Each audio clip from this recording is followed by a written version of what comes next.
This show is a part of the FM Podcast Network, the home of great music podcasts. Visit us at fmpods.com. You are listening to the Dylan Taunts Podcast. Hey everyone, it's Jim Salvucci from the Dylan Taunts. A novelist and author of many short stories, today's guest, John Rodosta, teaches high school English near Boston, Massachusetts. Under both a pseudonym and his real name, his fiction has appeared in many magazines, including Yellow Mama, Alfred Hitchcock Mystery Magazine, Wildside, Black Cat, and Tough Crime. A veteran of more than 50 Bob Dylan concerts, he is the co-author with Keith Nainby of Bob Dylan in Performance, Song, Stage, and Screen, as well as other Dylan and Woody Guthrie articles.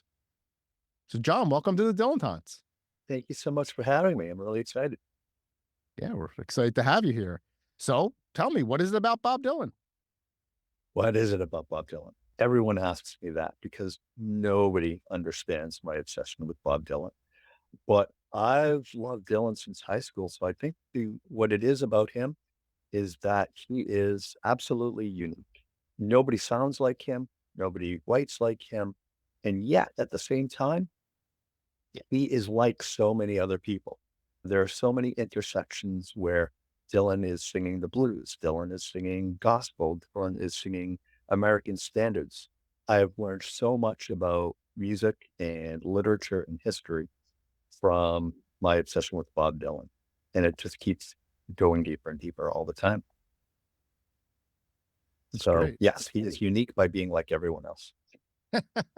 And how do other people react when you said you have a hard time explaining it, but how do they react when they find out how big you are into Dylan? It's the constant, oh, I like his music, or his words, but by other people. Why can't he sound like Peter, Paul, and Mary? And I said, because that's not him. Like, he's the whole package. I've tried listening to covers, and a lot of them are nice. And people are saying, oh, you have to get this new album of Dylan covers. But nothing ever hooks in with those. It's the performance as well. When I was in college, I had Christopher Ricks as a professor, and he taught me how to write. And he would always talk about how Dylan was about performance, how that one time he did Hattie Carroll was perfect, and he never should have done it again, ever, and changed it, because that performance actually solidified the words. So for people to say to me, oh, I would rather listen to Dylan by way of someone else, it's okay. Do you really want to see an Alfred Hitchcock movie made by somebody else? You don't. That's what you're there to see. You don't want to see the remake of Psycho. No, absolutely not. Yeah, I got to meet Christopher Ricks in France in my first Dylan conference. He's an interesting guy. He really is dedicated, really was happy to help other people. He's a nice guy. He is just so kind. When Keith Nainby and I both had him, we were roommates at BU, Boston University. And Keith lives in California. And when our book came out, I was the one who got to give him a copy. And, we thank him there. And so much of our writing is influenced by Christopher Ricks. And I went into his office and we talked about things. I told him about a fight he and I had, not a fight, but a disagreement on Dylan, an interpretation we had. And he looked at me and he says, opposition is friendship. And then he asked me, and this was so Christopher Ricks, which of my books do you not have? It's just a sort of, which of my books do you not have? I love that.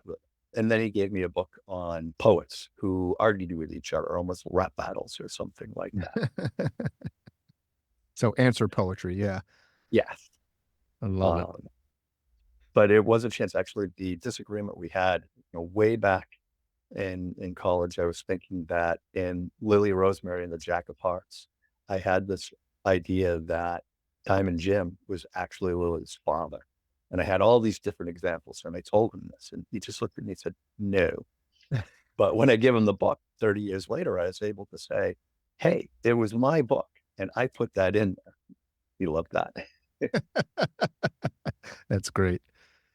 So tell me about your Bob Dylan origin story. How did you first get into Bob?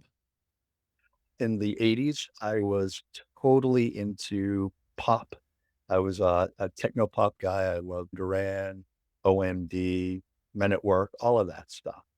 And it was Did you have an actually, accident? Is this going to involve an accident? no, there will actually be Okay, no, because there's a big change here coming.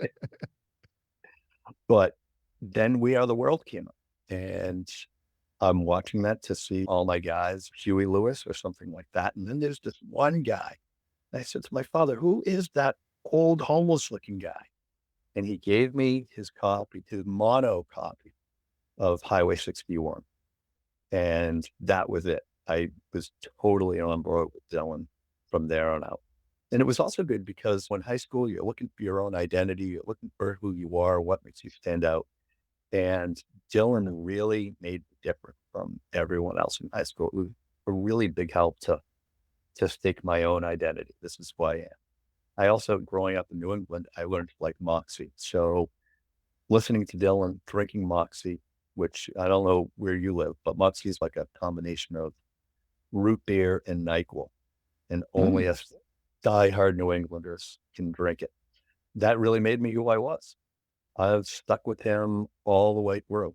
My first Dylan show was with Tom Petty in '86, and I'm still kicking myself to this day that I didn't get to see him with the Grateful Dead in '87. I think that's the only time he's come to the Boston area since then that I've missed him. Wow, that's impressive run there. Tell us a little bit more about yourself. What are some of your other interests? You're a writer, you're a high school teacher. What else are you interested in? Just so people get to know you. I love my writing. I'm actually a very shy, solitary person. Despite, I don't know how I got married. Actually, my wife's a bookseller, so we're all about books in the house. So I love to read and write mysteries, and some of them are actually Dylan related, not like based on Dylan, but I always get a Dylan line or two in there somehow. And I don't know what else about myself. That's pretty much it. I go to work and I teach kids how to read and write, and then I come home and to relax, I read and write and listen to Dylan as much as I can, which isn't so much in the house. I am the only Dylan fan in the house. Oh, sometimes I have to sneak it in as a secret smoker or something like that. For those of you who aren't seeing this on video, behind John is a bookcase crammed with books and looks like CDs. Yeah, And actually, yeah, what's there is just the books. No, these are all way Okay. down there. And that's just one of 5 bookcases that's in this room. Okay, and you can tell it's an active bookcase. I want to talk a little bit about your writing. What about your work as a novelist, a short story writer? What do you write about? Being such a shy guy, I actually write about everything that I can't do. A lot of my fiction is crime fiction, and a lot of it is from the point of view of the criminals. As a teacher, I like to try to get to understand people, get to know them. And so what fascinates me is how people can get away with doing such outrageous things. I don't even really jaywalk, which is unusual in Boston. But by writing my fiction, I get to actually try to see what it's like to be a person who breaks the rules, who isn't bound by convention, who does the outrageous thing that I would never contemplate doing myself. So it's actually led me into some pretty dark places. A lot of my fiction is really, it's not gory, but it is definitely dark. It is transgressive. Let's put it this way. When I had been married for 13 years, my first novel came out, and my sister-in-law said, "Who did my sister marry?" I'm like, "It's me." But I really enjoy just exploring the underside of what people do. And I'm also a romantic, so I also like to write about bygone times. Most of my books take place even before I was born, in the 30s, the 40s, the 50s, long before I was around. That's why I actually enjoy, unlike a lot of my friends who do Dylan, I love the American Songbook albums. I think they're fabulous. And I think part of it is that I have this romantic idea of a time that I never even lived in. But there's got to be more to it than that. What else attracts you to those albums? To those albums, part of it is I didn't actually know most of those songs. And so a lot of listening to Dylan has taught me about things that I never even heard of. So they're the old songs. One thing that it's led me to is just studying a lot of connections that I didn't know were there. One was, as a teacher, creative writing, I'm always looking for poetry forms to teach my students, things like that, short things that they can do in a class period or something like that. And I found it in an anthology. It's very easy to say. A poem form called the Rubai or the Rubaiyat. You might have heard of the Rubaiyat of Omar Khayyam. Used to be the most famous poem in the world. And it was originally written in the 10th century by a Persian writer, Omar Khayyam. And the poems are just these 4-line quatrains. And so I was teaching some of the most famous ones out of my textbook. And then all of a sudden, Tempest comes out. And I'm listening to it. I'm like, I know that line. That's in a poem that I taught. And I started looking through Tempest, and I realized that he has over and over again references to this poem that inspired T.S. Eliot to become a poet at all. He read it when he was 14. He's, I have to be a poet. And so I started going through it, and I realized, oh, Dylan's using all of this Omar Khayyam stuff. And so I studied that, and I actually got to go down to Tulsa at World of Bob Dylan and present on that. But while I was there, I got to go to the Woody Guthrie archive. And it turns out that Woody Guthrie had completely rewritten the Rubaiyat in his own Guthrie way and recorded it. And nobody else had ever heard it. And I got to listen to this, not at the archive, but from Smithsonian. They listened to it. And I got to study Woody Guthrie's use of the Rubaiyat. And so I just keep going down all these different pathways. Woody's version is really different. What he did was he took this poem that's all about the idea of, it's all carpe diem poetry. And what the English translator Fitzgerald did was he shaped it into a plot where this very conventional man starts getting very interested in wine and starting to question the world around him. In 10th century Persia, he would have been a Muslim, so he's got to keep the drinking part on the DL. Nobody even knew he was a poet until he had been dead for 50 years. And it was that poetry that kind of led Fitzgerald, who was probably a closeted gay man, to be able to express himself with this poetic mass, which is what attracted T.S. Eliot. Oh, this great poem is about a man with a poetic mask. I have one. And then suddenly Woody Guthrie is putting on that same mask. Woody Guthrie is quoting one of his songs in Pastures of Plenty when he talks about people who come with the dust and are gone with the wind, which is the line that Dylan quotes in Song to Woody. And it's just this chain, this 1,000-year chain, absolutely fascinates me. Yeah. And I got that because I was teaching a 4-line poem to a bunch of 9th graders. And that's the thing about Bob Dylan. Like, you just follow all of these threads and they go everywhere. Yeah. That's fantastic. The Fitzgerald, I believe that's the same Fitzgerald who was a translator of the Iliad and the Odyssey as well. Yep. It's a different one. A different one. Okay. A different one. And I actually teach the Fitzgerald Odyssey. That, oh, do you? Okay. There, you're pointing is like my Odyssey shelf. Okay. Oh, yeah. I see Odyssey. the Iliad there, I think. Yeah. The Odyssey is probably my favorite book, actually. The Odyssey? The Odyssey. And Dylan's quoting that all through the Tempest too, but that's more of Richard Thompson's area. So I'm going to let him have that. But yeah, and now I'm confusing them. Robert Fitzgerald translated the Odyssey, and looking behind me, I can't remember. And I've written so much, but yeah, different Fitzgeralds. Okay. I do have to clarify one thing. When you say Tempest is one of the very few Bob Dylan albums that has a title track. And so when you're saying throughout Tempest, do you mean the album or the song? The album, although the song does have several Omar Khayyam references, like Loveliest and the Best comes from him. But I am actually, most of them are in like Narrow Way. He quotes the line about the moving finger writes and continues on. I don't remember the exact line of either of them, but I have it somewhere over here. What is the line from Narrow Way? But he talks about, I saw you buried and I saw you dug up. And he talks about the moving finger is moving on, and the line, be gentle, brother, be gentle and pray. All of those are Omar Khayyam. Okay. So he just kept popping up and popping up. But he does it actually throughout his career. He was doing it maybe accidentally on Song to Woody. And one day I was driving to school and I had Absolutely Sweet Marie on, and I heard about the Drunken Persian. I'm like, ah, that's him. So again and again, keeps popping up, but mostly on the albums at least. Yeah. I interviewed Scott Wormuth a couple months ago, and he's the master of these connections.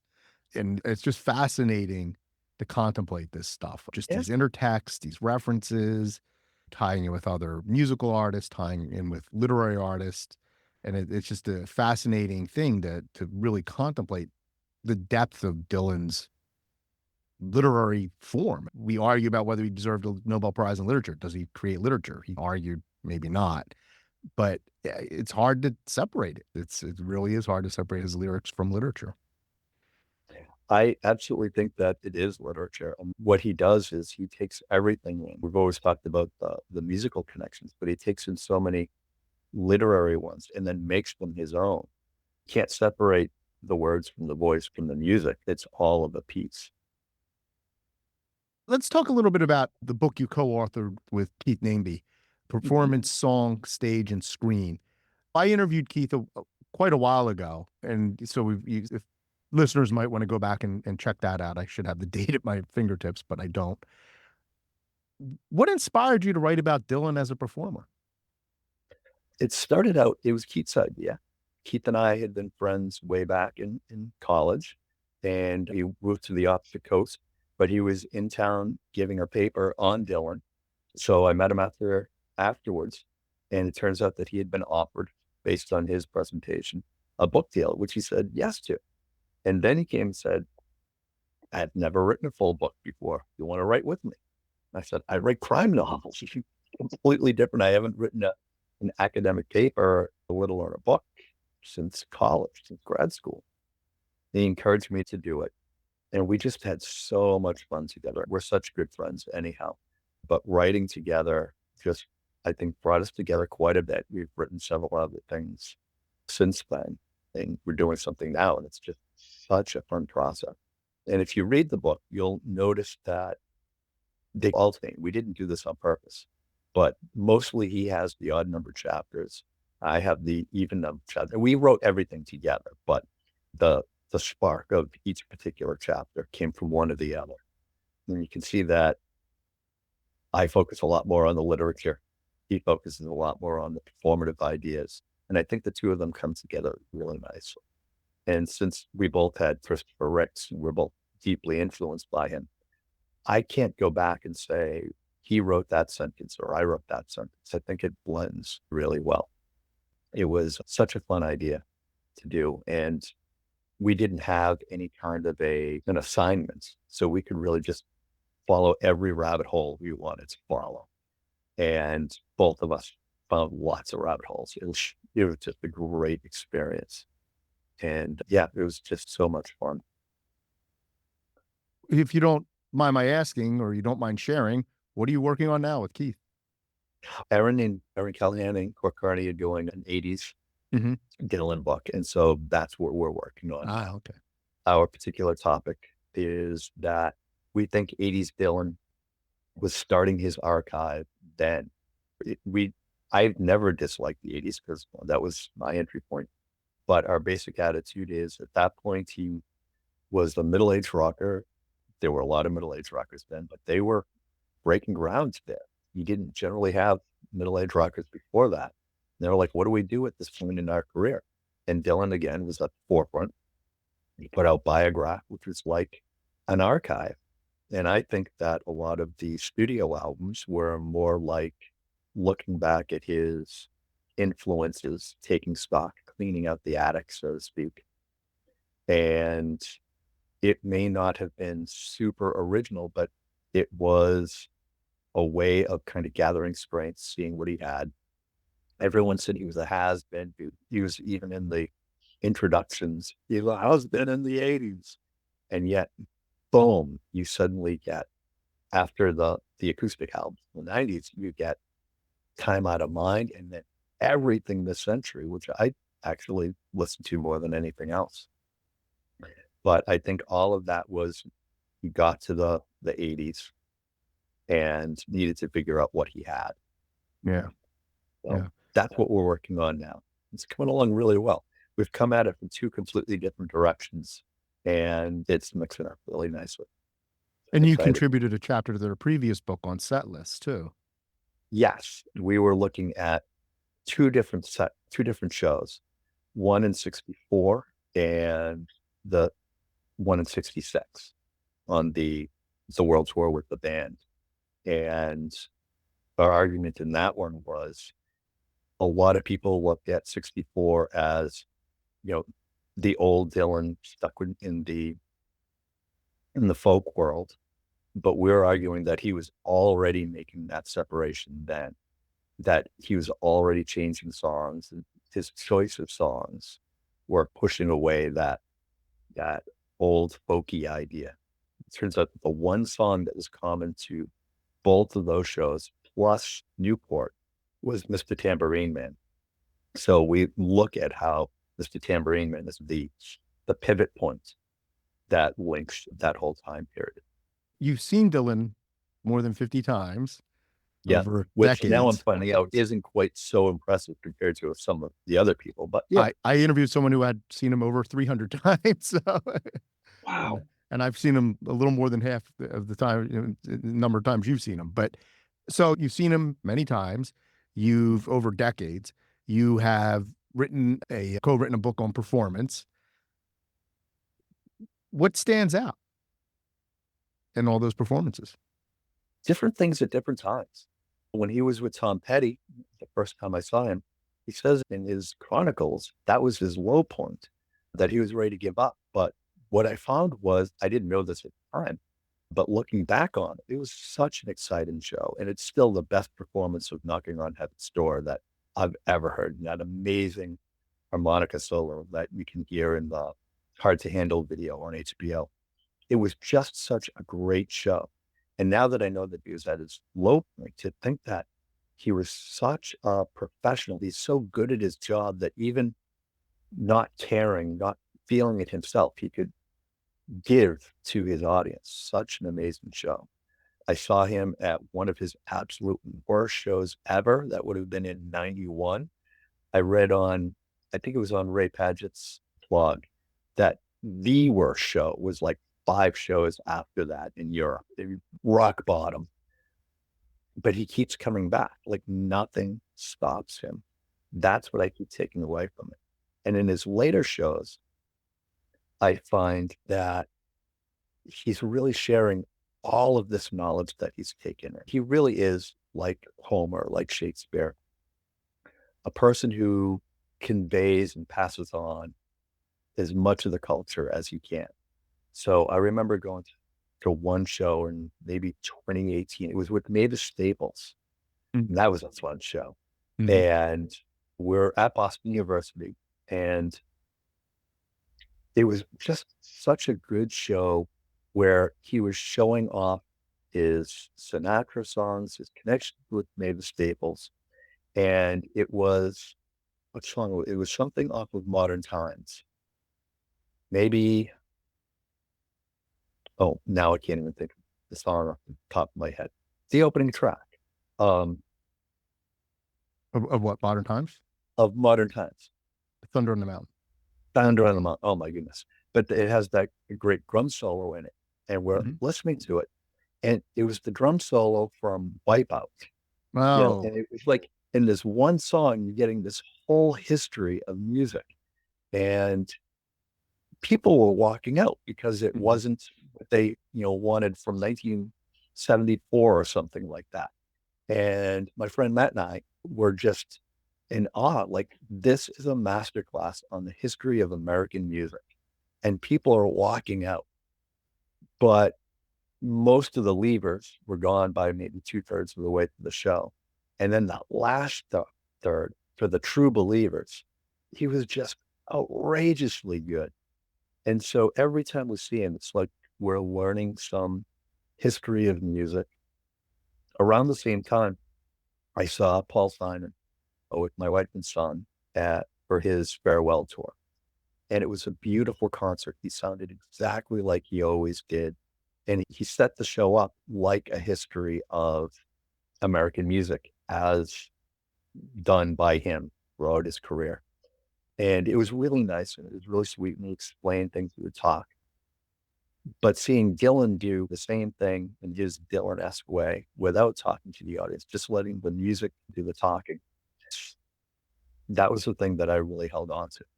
I enjoyed the Paul Simon concert, but I lived for the Dylan shows. And his voice is better now than ever. I mean, I've seen him when he was really bad.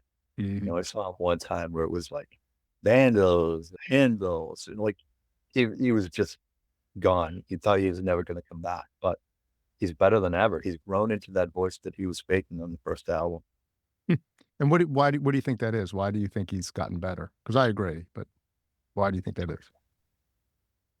I think he knows how to write for his voice. I think before he was trying to match his voice to the words. He was putting on the fake Okie accent. He was putting on fake old black bluesman voices. It was all trying to be somebody else. Now he's just being himself.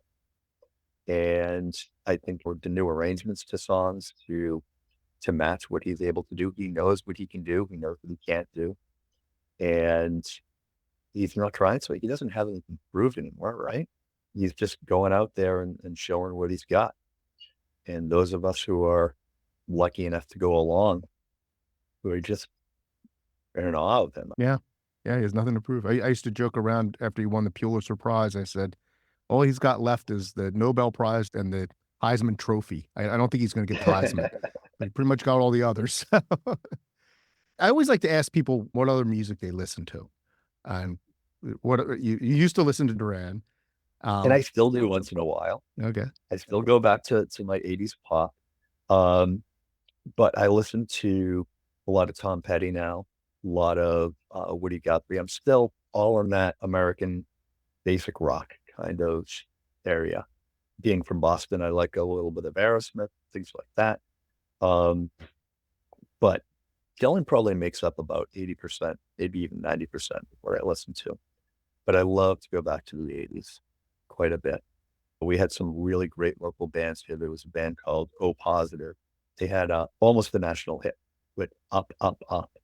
We had Billy Squire, who sang The Stroke and Rock Me Tonight. So we had a lot of great 80s stuff here in Boston. So I listened to those too. And is there any connection in that music to Dylan at all, or is it just separate? A lot of it is straight up guitar, based rock and roll, a lot of garage bands sounds. So again, that goes back to like the early 80s. Knocked Out Loaded is actually one of my favorite sounding records. There are a lot of corners on the record, but the sound that he had for Knocked Out Loaded is probably my favorite. And it's just that loose guitar, the drums, and not much else. No real mixing. It sounds like he's playing in a garage and playing in the nastiest dive you've ever been in. So I think that's the connection there. He's taught me to actually start listening to a lot of classic country. You know, for the longest time, like, I don't like country, but I saw him on the Outlaws tour. I've seen him a couple of times with Willie Nelson, although Willie didn't play at the show that I saw. But getting into that classic rock and roll country music, old Johnny Cash. I love Chris Christopherson. I totally have memorized his first album.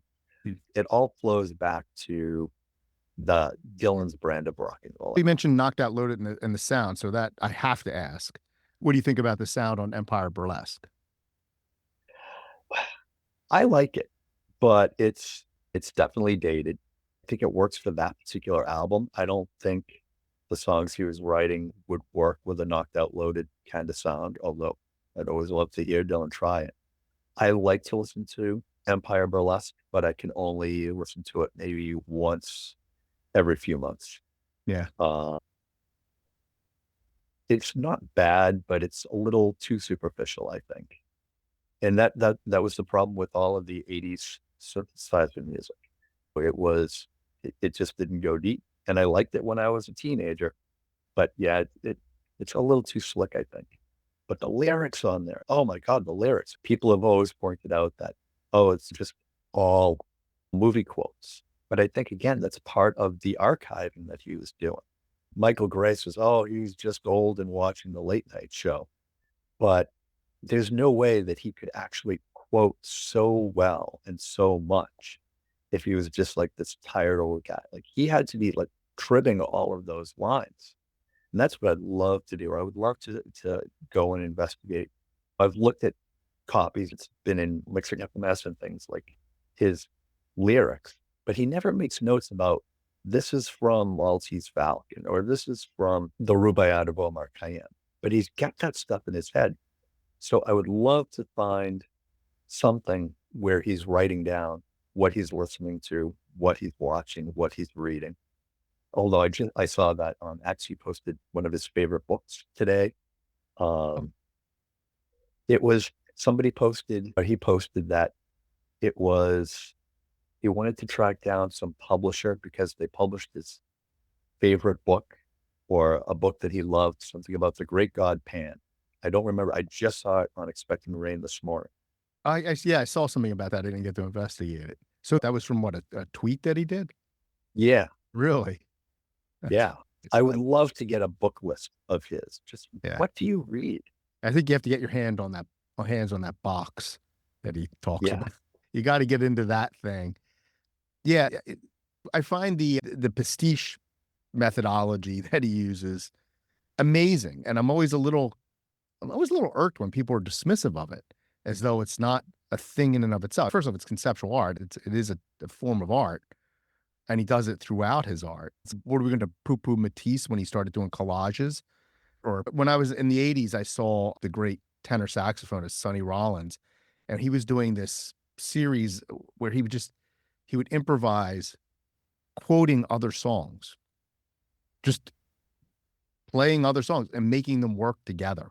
So you play a line from this song and a line from that song and a line from another song. And it wasn't planned. And in fact, it was in Philadelphia, and a siren went by, a police car, and he started imitating the siren and made it work in the improvisation. And that, I always see Dylan, that's what he's doing, right? That's exactly what he's doing. This is not easy. It's not easy. Right. Yeah. He's not just making a found poem with random lines. Right. What Richard Thomas points out is that on the album Tempest, he quotes extensively from the Odyssey, but it's a certain translation. It's the Hegel's translation. Mm-hmm. And it's only lines spoken by the mature Odysseus. So it's not just random lines, it's only that. And on Empire Burlesque, it's almost always lines about individualism from film noir. It's not just cool random lines. It's about the individual. It's about that person who has to stand up and handle something on his own. Yeah, there's nothing to dismiss. There's a lot going on there. John, this has been absolutely fabulous. Really enjoyed this. Where can people find you online? Online, they can find me on Facebook. I am on X, but I don't really do anything on there. So I think Facebook is a place to look. If they want to read some crime fiction, they can go to jntaylorcrimewriter.com. Is that your pseudonym? I just outed myself. I have that so my students don't read my stuff, but I'm pretty sure my students are going to watch this podcast. Sorry to say. Oh, boy. Wow, you just opened a can of worms there. Yeah, I did. John, thank you so much for being on the Dylan Tots. Thank you so much for having me. I had a great time. Thank you very much. Thank you for listening to the Dylan Tots podcast. Be sure to subscribe to have the Dylan Tots sent directly to your inbox. And share the Dylan Tots on social media.